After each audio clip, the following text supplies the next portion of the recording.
বছর বয়সে আমার মোহাম্মদ মা হারায়া ফেলাইছি। আমি দাদা 2 বছর তো ভাতিজা মোহাম্মদ আমি লালন পালন করলাম। এখন মোহাম্মদের বয়স 8 বছর 3 মাস 10 দিন। তুই আমার কলিজার টুকরা মোহাম্মদের দেখে রাখিস। আল্লাহ তোমার নবীর কষ্টের কথা শুনে যারা কাঁদবে এদের কোনদিন জাহান্নামের আগুন দিয়ে জ্বালাইবে না। এদের কবরের মধ্যে যেন কাঁদতে না হয় গো বাজান। কবরের আযাব কেমনে সহ্য করবা? আহারে কবরের মধ্যে 99টা সাপ আমার মালিক দিবে বাবা। তোমরা জানো মুকাশিফাতুল কুলুব নামক গ্রন্থের মধ্যে আসছে ইমাম গাযালি লেখে আল কারিআতু মাল কারিআতু ওয়া মা আদরাকা মাল কারিআত ইয়াওমা ইয়াকুনুন নাসু কাল ফারাশিল মাবথুথ। হে বাবা, জাহান্নামের এই ভয়ঙ্কর আগুন আল্লাহুকুমুত তাকাসুর হাত্তা যুরতুমুল মাকাবির। আমাবস্যার সেই অন্ধকার জাহান্নামের আগুন রে মিরপুরের যুবক, আজকে 10ই জানুয়ারি গভীর রাত্রে আমার মাওলারে দেখাইয়া দাও। আমার এই দ্বিতীয় মাহফিলে বসে আমার মাওলারে চোখের পানি দিয়ে দেখাইয়া দাও। মালিক রে, তোমার অনেক ভালোবাসি, আমাদের ভালোবাসলে জাহান্নামের আগুন দিয়ে পোড়াইও না। ও বাবা, জাহান্নামের ভয়ে যদি কারো চোখ দিয়ে 1 ফোঁটা পানি বাইর হয়, ওই মানুষটা কোনদিন জাহান্নামে জ্বলবে না গো যুবক রে। এই মজমার মধ্যে কার যেন মা নাই গো, কার বাবাকে যেন 99টা সাপে ঠোকরাইতেছে। আরে কার মার যেন কলিজাটা সাপে বাইর করে ফেলাইছে। এই জন্য আমার নবী মিরাজের রাত্রে 4র্থ আসমানে আজরাইলকে দেখে বলছিল, আজরাইল রে, আমার সাথে একটা কথা কবি। কি? আমার মার জানটা যখন কবজ করস তখন কি আমি কাছে ছিলাম না? ছিলেন। তুমি কি জানতা না যে আমি পৃথিবীর শ্রেষ্ঠ মানুষ? জানতাম। কোনদিন তোমার সাথে জীবন দশায় আমার দেখা হবে এটা জানতা না? জানতাম। তাহলে আমি যদি কোনদিন তোমার প্রশ্ন করি, আমার সামনের থেকে আমার মায়ের জানটা নিয়ে আসলা, তুমি তখন কি উত্তর দেবে? এটা কি তোমার মাথায় ছিল না? ছিল। তাহলে এখন কও, আমি আমার মায়ের জানটা যখন কবজ করো তখন তো আমি আমার মার পাশে বসা। আমার মার মনে বাকি কইছিল, আমার মনে বাকি কইছিল। এবার দেখো মা ভক্ত কয়জন আছে। এই মাসের 27 তারিখে, এই মাসের 16ই জানুয়ারি দিবাগত রাত্রে হবে আমার নবীর মিরাজ। মেসেঞ্জার যখন বললেন, আজরাইল রে, তুমি শুধু একবার বলো আমার মায়ের মৃত্যুর সময় আমার মার মনে কি ছিল? নবী মনের খবর তো আমি বলতে পারবো না, আল্লাহ জানে। তবে আপনার কথাটা আমার মনে পড়ে নবী। বারবার তখন একবার দৌড় দিয়ে মার মাথার কাছে যান, আর একবার আপনি মায়ের পার কাছে যান গো নবী।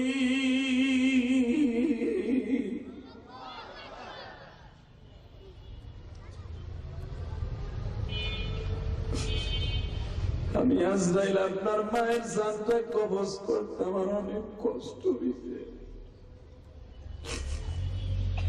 আইনামা তাকুনু ইউদরিকুমুল মাউত। নবী, মৃত্যুর হাত থেকে বাঁচার মতো কেউ নেই। এই বড় যে মুশরিক, আমি আজরাইল যেখানে পাবো নবী ওখান থেকে নিয়ে আসবো তুইলা। আমার আল্লাহ বারবার বলতেছে, ইযা জাআ আজালুহুম লা ইস্তাখিরুনা সাআতাও ওয়া লা ইস্তাকদিমুন। আজরাইল আমার নবীর মারে এখন উঠাইলো, এই রুমালটা নাকের কাছে ধর। বাজান, যারা নেককার তাকে জান 2টা জায়গা দিয়ে যায়, মনে রাখবেন মিশকাতের হাদিসে আসছে। ও বাজান, দেখবেন 2টা জায়গা দিয়ে যাদের জান বের হয় তার আল্লাহর ওলি।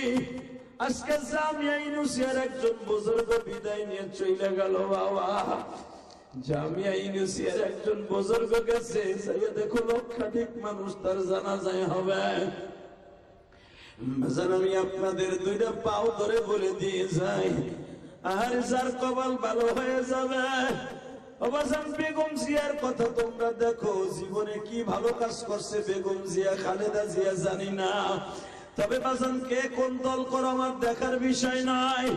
আল্লাহর বান্দির একটা সাইডের দিকে তাকাইলে দেখা যায় গো বাবা, তার মতো এত সুন্দর জানাজা অনেক মহিলার কপালই হয় নাই বাবা। বাংলাদেশের অলিকুল শিরোমণি মুজাদ্দিদ জামান, যার ইলমকে মুহাইয়া করার মতো, যার ইলমকে মাপার মতো আলেম বাংলার জমিনে নাই, বাংলার জমিনে নাই। আহলে খবিস নামে একটা বাটপার, ওরে দেখা যায় চোরের মতো, ও কথা বলার মতো লেগামহীন কথা কয়। এলেম কালামের সাথা কি শুনাই আহলে খবিস, আহলে হদস। ও আব্দুল মালিক সাহেবকে কয় এটা ভাড়া করা আলেম। আরে আব্দুল মালিক সাহেবের যে কটা ছাত্র আছে, যেগুলো মাহের আলেম, এলেম ওয়ালা আলেম, মুইটা দেবে তুই মুতের আগায় বসে বাইসে যাবে।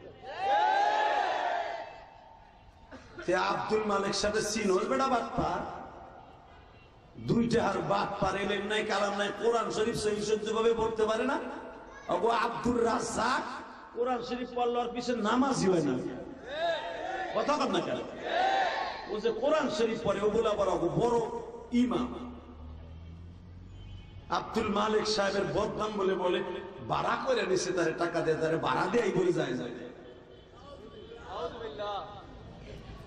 বেড়া বেগম জিয়ার জীবনে কি করছে না করছে আমি জানি না, তবে একটা ভালো কাজ করে গেছে হয়তো জীবনে, যার জন্য বাইতুল মোকাররমের খতিবের জানাজা কবরে হয়েছে।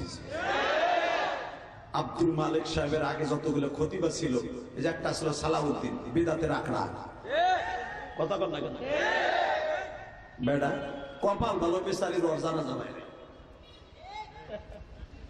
এই মুসলমানের পোলা আলেম আলেম চিনি, কথা কর না কেন? আমার তো এলেম কালাম নাই, তবে যতটুকু আমি চিনি আব্দুল মালিক সাহেবের ছাত্র হওয়ার উপযুক্ত আমি না। আর তুই যে আব্দুল মালিক নিয়ে সমালোচনা করি, তুই আব্দুল মালিকের ছাত্র হইয়া ক্লাসে বসার যোগ্যতা তোর নাই। বেড়া কোরআন নষ্ট করে কিরাতখানা পড়ার যোগ্যতা তোর নাই আব্দুল মালিক সাহেব। এবার আব্দুল মালিকের বদনাম কর, ফুডার ঘরে ফুডা, কষ্ট হইতেছে, ভাল লাগতেছে মনে হয়, আমি জানি কি ভাল লাগতেছে, তাও আমি জানি। লিল্লাহে তাকবীর। টাকা ওইদিকে মৃত্যুর হায়াতে জিন্দেগি কার কখন হবে আমি জানি না, খুব কানবা। আজরাইল বলি ইয়া রাসূলুল্লাহ একটা কথা বলি, কি সে কথাটা হলো, আমার জীবনের সবচেয়ে কয়েকটা জান আল্লাহর কাছে নিতে আমার কষ্ট হয়েছে, তার ভিতরে আপনার মায়ের জানটা। লিল্লাহে তাকবীর, আল্লাহু আকবার, জোরে বলেন তো। আমার জীবনে এই মিরাজের রাতে, এই মিরাজের চাঁদের একটা ইতিহাস আপনাদের সাথে মাঝে মাঝে আমি বলি, আজকেও বলে যাই। নবীর সবচেয়ে কষ্টের দিনটা ছিল, সবচেয়ে কষ্টের রাতটা ছিল, নবীর সবচেয়ে কষ্টের বছরটা ছিল কয়েকটা বছর। সবচেয়ে বেশি কষ্টের বছর হলো যেই বছর নবী মিরাজে যায় ওই বছর। আল্লাহু আকবার বলতে পারলেন না? সবচেয়ে বেশি কষ্টের বছর হলো যেই বছর নবী মিরাজে যায়। সুবহানাল্লাযী আসরা বিআবদিহি লাইলাম মিনাল মাসজিদিল হারাম ইলাল মাসজিদিল আকসা। এই সূরাটা নাযিল হওয়ার সময়, এই ওটা বসা করা যাবে না, এই বেটা, সবচেয়ে কষ্টের বছর হলো মিরাজের চাঁদের বছর। যেই বছর আমার নবী আল্লাহর বাড়িতে বেড়াইতে যায়, ওই বছর ছিল সবচেয়ে নবীর কষ্টের বছর। যদি বলেন কেমনে, এক নাম্বার কষ্ট হলো আমার নবীর যে সবচেয়ে বেশি আদর দিয়া, ভালোবাসা দিয়া সবচেয়ে মক্কায় প্রতিষ্ঠা করেছিলেন, সেই মহিলাটার নাম মা খাদিজা। মিরাজের বছর আমার নবীর প্রাণ প্রিয়তমা বিবিটা মারা গেছে। সবচেয়ে বেশি আদর যে ব্যক্তি করত, নবীর সবচেয়ে বেশি ভালোবাসত, তার চাচা আবু তালেব। ওই বছর 5 দিনের ডিফারেন্সে খাদিজার 5 দিন পরে আবু তালেব মারা যায়। আল্লাহু আকবার, জোরে বলতে পারলেন? এই আমার নবীর কষ্টের কথা শুনে যদি কেউ আল্লাহু আকবার সুবহানাল্লাহ জোরে করেন, আপনি মৃত্যুর সময় বেঈমানি মরবেন না ইনশাআল্লাহ, বলেন তো। আল্লাহ দেখো তোমার নবীর কথা শুনে কাদের চোখে যেন পানি জমবে। বাজারে আপনাদের জানা আছে আবু তালেব যখন মারা যায়, হযরত আলীকে ডেকে ডেকে বলে, আলী রে, চাচা বলে এখন মৃত্যুর শয্যায় সজ্জিত, আয় দেখি আমরা দুই ভাই চাচারে কোন রকম ভাবে জাহান্নামের হাত থেকে বাঁচানো যায় কিনা। আমার আলেম ভাইরা আপনারা জানেন, বিদায় ওয়ান নিহায়া কিতাবের মধ্যে আসছে, আমার বিশ্বনবী চাচার কাছে দিয়ে বলতেছে, চাচাজি, ও চাচা, আমি মুহাম্মাদের নাম বলতে হবে না, শুধু একবার তুমি বলো লা ইলাহা ইল্লাল্লাহ, যদি একবার বলো লা ইলাহা ইল্লাল্লাহ, আমি ভাতিজা তোমার কিয়ামতের মাঠে গলায় এইভাবে একটা গামছা দেব, ওইদিকে তাকান, এইভাবে গামছা দিয়া একটা গলার পাট আমার দিকে বাঁধবো, আর একটা তোমার দিকে টানতে টানতে জান্নাতুল যাব, ফেরেশতারা তোমার ধরতেও পারবে না। চাচা বাজারে বেঈমান আবু জেহেল ওই সামনের চেয়ারে বসা, বড় বড় চোখ করে বলতেছে, আবু জেহেল রে, তুমি কিন্তু তোমার বাপ দাদার ধর্ম চাইরা অন্য ধর্মে যাই ইহুদি হইয়া মরতে পারো না। বাজারে এখন আমি দেখব মৃত্যুর সময় কার কার কালেমা নসিব করতে চানবো। আমার নবী চাচার গালের কাছে গাল দিয়ে বলে, চাচা এই যে কানটা লাগাই দিলাম, যদি পারেন একবারও কালেমা পড়েন। নবী আমার বলে, ভাতিজারে, আমি একটু ডাইনে বামে তাকায় দেখি কেউ আসেনি। যখনই বাম দিকে নজর করে দেখে আবু জেহেল বসা, ডাইন দিকে তাকায় দেখে সাহেবা বসা, পার কাছে উতবা উতাইবা বসা, বাবা নজর বিন হারেস বসা, বেঈমান বড় বড় উম্মে আওয়াজ বসা, বাজারে উতবার ছেলে ওলীদ বসা, আমার নবীর সামনে ডাইন পাশে মাথার কাছে বসা। আলী বাবার বুকের বারে মাথা দিয়ে বলে, বাবা ও বাবা, আমি শুনছিলাম 8 বছর বয়স যখন আমার নবী, আমি দেখবো আমার নবীর কথা শুনে কার চোখে পানি আসে। বাবা আমি আগে শুনছি আমার নবীর মুখে, তখন তো আমার জন্ম হয় নাই। বাবা তুমি নিজে বলছো, যখন আমার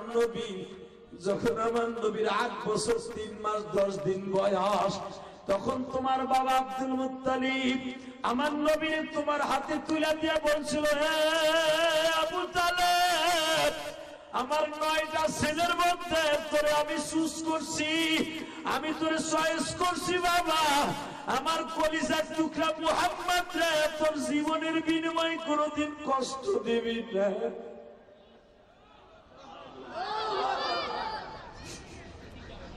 আমার মুহাম্মাদের বাবা নাই রে,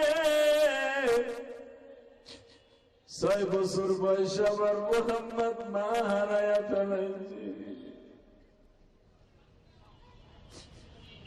আমি দাদা 2 বছর তো ভাতিজা মুহাম্মদ আমি লালন পালন করলাম, এখন মুহাম্মাদের বয়স 8 বছর 3 মাস 10 দিন। তুই আমার কলিজার টুকরা মুহাম্মদ রে দেখা রাখিস। আল্লাহ তোমার নবীর কষ্টের কথা শুনে যারা কাঁদবে, এদের কোনদিন জাহান্নামের আগুন দিয়ে জ্বালাইবে না, এদের কবরের মধ্যে যেন কাঁদতে না হয় গো। বাজান কবরের আযাব কেমনে সহ্য করবা? আহারে কবরের মধ্যে 99টা সাপ আমার মালিক দিবে। বাবা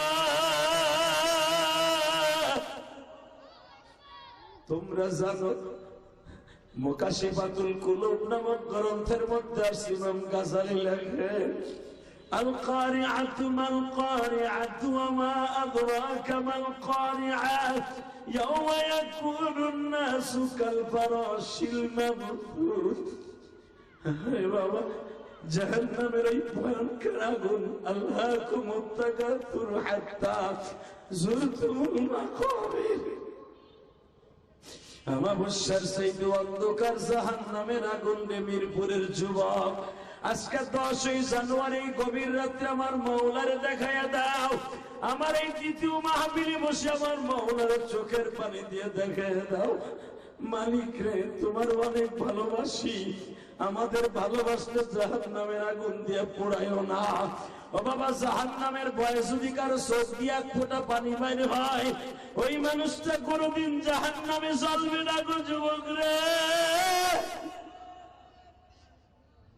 এই মজমার মধ্যে কার যেন মা নাই গো, কার বাবাকে যেন 99টা সাপে ঠোকরাইতেছে, আরে কার মার যেন কলিজাটা সাপে বাইর করে ফেলাইছে।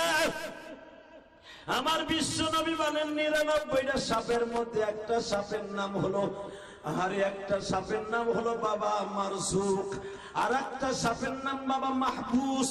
এ বাজার এইরকম ভাবে কয়েকটা সাপের নাম।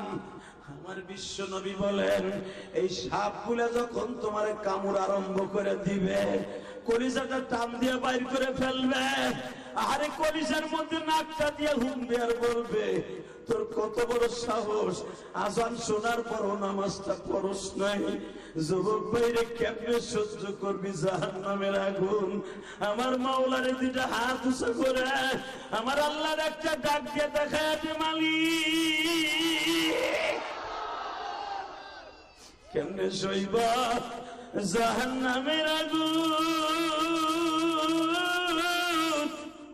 মাওলা দেখায়া দিলা না।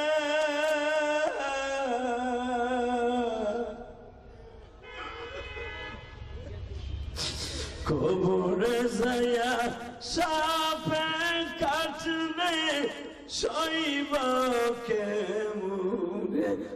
হলে দেখো তোমার পাগল গুলি যারা জাহান্নামের ভয় এখন কাঁদবে। বাবা এক একটা সাপে যখন দংশন আরম্ভ করে দিবে, আর কয়েকটা সাপে পা থেকে মাথা পর্যন্ত পেঁচায় ফেলবে বাবা, আরে কলিজাটা বাইর করে দিই। ইমাম গাজালি লেখে কলিজাটা ঠুকরে ঠুকরে খাইব, নাকের ভিতর দিয়ে জিহ্বাটা ঢুকাই দিয়েছি, গিলুটা বাইর করে ফেলাইব। বাবা ওই কবরের মার ফিরাইবার মতো কেউ নাই রে। তোমরা যারা চরমনার মাঠে উজানির মাঠে দেখছো বাবা, আল্লাহর পাগল গুলা এত জোরে জোরে চিল্লায়, তাদের চিল্লানো দেখা আল্লাহ ছাড়া কেউ নাই।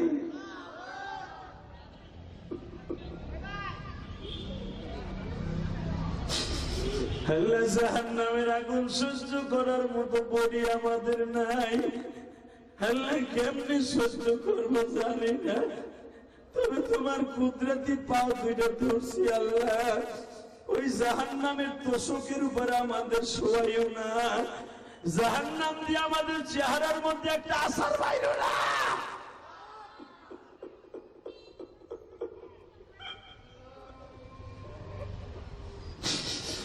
দেখো সামনে বয়া তোমার কিছু পাগল জান্নাতের আশায় জাহান্নামের ভয়, মুখটা চাইপা ধরে কান্নাটা বন্ধ আওয়াজ করতে চায়, এরপরেও পারো না ঘুমালি। তোমার ভয় যারা কাঁদবে, তুমি না কোরআনে বলছো আম্মা মান খাফা মাকাম রাব্বিহি ওয়া নাহান নাফসা আনিল হাওয়া ফাইন্নাল জান্নাতা হিয়াল মাওয়া। বান্দা আমার ভয় পাপের কাজগুলো ছাইরা দিবি, আমি মালিক তোরে জান্নাতুল মাওয়া দলিল দিবা। আল্লাহ মিরপুর 11 নম্বরের দিকে তাকায় দেখো, এই মাদ্রাসার মাহফিলে বইয়া আল্লাহ রাত 12টা বাজে বলি রে,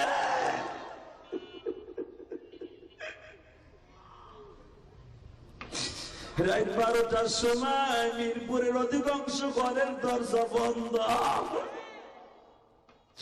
আমরা জানি তোমার ঘরের দরজা বন্ধ,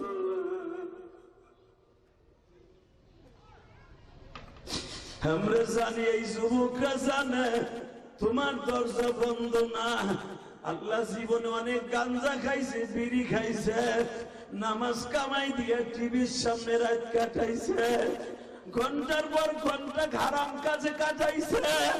ওই যুবক গুলো এখন চিল্লাবে আর কানবে, এদের মা বাবা কোথায় ঘুমাই রয়েছে জানি না। আমি ইলিয়াসুর রহমান জেহাদির মতো কে বাড়িতে যাইয়া মা বলে ডাক দিতে পারে না। আহারে যখন আগে বাসায় যাইতাম, জানালার পাশে প্রথম টোকা দিলেই মা দরজা খুলে দিত, যাই দেখতাম আমার বিবি ঘুমায় রে মা।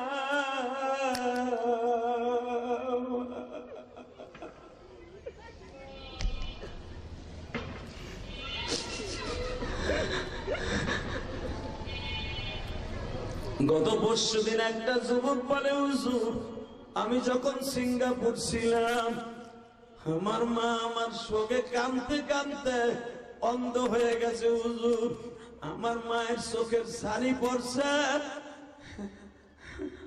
হুজুর কাউরে আমাদের দেখতো না মা। আরে কিন্তু মা মাঝে মাঝে টেস্ট করতাম, দেখি মা তো চেহারা দেখলে চিনে না, মা পায়ের আওয়াজ শুনলে চিনে কিনা। হুজুর যখনই রাস্তা দিয়ে আসতাম মা ডাক দিয়ে কইতো, বৌমা ওই যে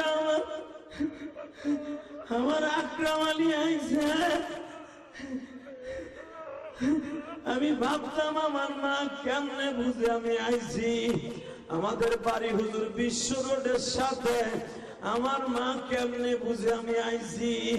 আমি জিগাইতাম, মা তুমি কেমনে বুঝলে আমি আইছি। মা কাইতে কাইতে কইতো, বাবা রে বাবা, তোর পায়ের আওয়াজে আমি মায়ের মুখস্থ করা বাবা। তোর পায়ের আওয়াজে কত মুখস্থ জানোস না। তুই যখন আমার পেটের মধ্যে ছিলে কতগুলা লাগতে পারছ বাবা। আমার বাড়ির মধ্যে লাগতে পারছ, আমার কলিজায় লাগতে পারছ।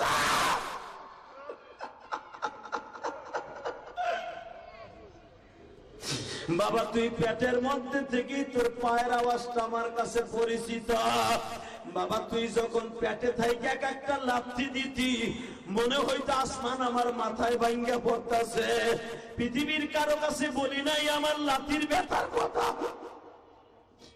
দেখো তোমার পাগল গুলো কাঁদবে, ছোট ছোট তালবেলিরা কাঁদবে।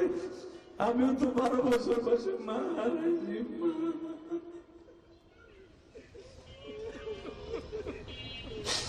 আল্লাহ মাদ্রাসার বুজুর্গ কাঁদতে। আল্লাহ এই শীতের মৌসুমে মার কথা বেশি করে পড়ে। গরিবের ঘরে জন্ম নিয়েছিলাম, 3টা খেতে একসাথে সেলাই করে মা আমাকে ল্যাব বানাই দিছিল রে। আর একটা ল্যাব কেনার মতো আমার বাপের তৌফিক ছিল না। 5টা 6টা খেতা আমার মা এক জায়গায় সেলাই করে মোটা করে আমাকে 7 ভাই বোনদের শুইতে দিছিল। মা আমাকে পাশে শুইছে, ছোট্ট ভাইটা প্রস্রাব করে দিছে। মা মা তুমি প্রস্রাবের মধ্যে শুইছিল মা, আমাদেরকে শুকনো জায়গায় রাখছিল মা।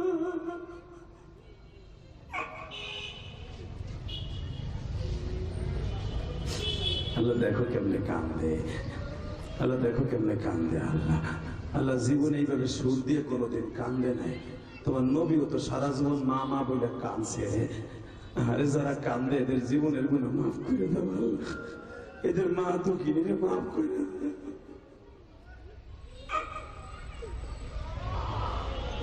আল্লাহ দেখো কেমনে কেমনে চিল্লে তোমার ডাকে গো আল্লাহ। গত পরশুদিন একটা যুবক এমন জোরে চিল্লানি দিয়ে বেহুশ হয়ে গেছে, আর হুশ আসে নাই। পরে 7 জনে ধরে লয়ে গেছে। যুবক আমি তোর পাও ধরে ধরে বলছি, জাহান্নামের আগুন যদি সহ্য করতে পারবি না রে ভাই, জাহান্নামের আগুন সহ্য করার মতো কোন প্রাণী আল্লাহ দুনিয়ায় বানায় নাই রে। ওই সাপের ঠোকর সহ্য করার মতো কেউ নাই। তুই একটা শিক্ষা দিয়ে আমার মৌলারে দেখায় দে। আল্লাহ তোমার অনেক ভালোবাসি রে আল্লাহ। আল্লাহ ওই জাহান্নামের আগুন দিয়ে আমাকে জ্বালাই ওনারে।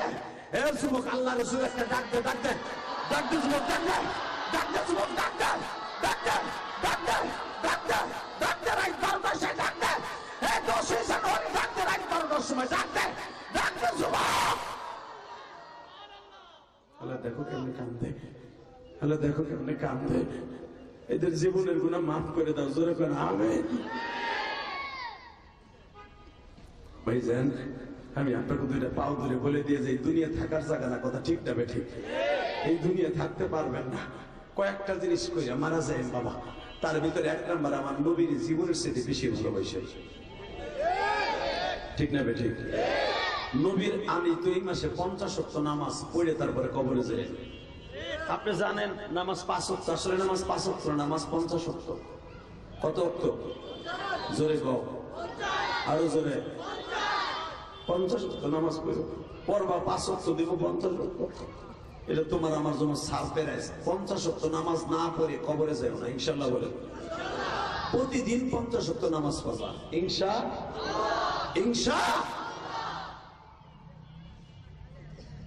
আর একটা কাজ করে যাবা, যতদিন কোন আলেমের বিরোধিতা করবা না। সারা জীবন আলেমের জীবনের সাথে বেশি ভালোবাসবা। যারাই জমিনে আলেমদের সাথে বেয়াদবি করছে ওরাই মরছে। এই দুনিয়ায় দেখা কথা বল না কেন?